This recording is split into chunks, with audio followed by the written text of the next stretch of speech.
If you're looking to turn off notifications on your Orange 2026 device, this guide will walk you through the process step by step.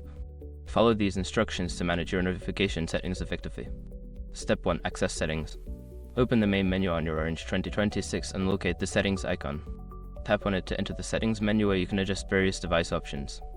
Step 2. Navigate to Notifications. Within the Settings menu, scroll down until you find the Notifications option. Select it to view all the notification settings available for your device. Step 3. Select App Notifications. In the Notifications section, you will see a list of all applications installed on your device. Choose a specific app for which you want to turn off notifications. Step 4. Disable Notifications. Once you have selected the app, look for the option that says Allow Notifications or similar. Toggle this option off to disable notifications for that particular app. Step 5. Repeat as necessary. If you want to turn off notifications for additional apps, repeat steps 3 and 4 for each app you wish to modify. Ensure you check all relevant applications to customize your notification preferences fully.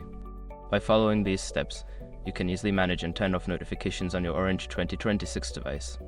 Enjoy a more focused and less interrupted experience.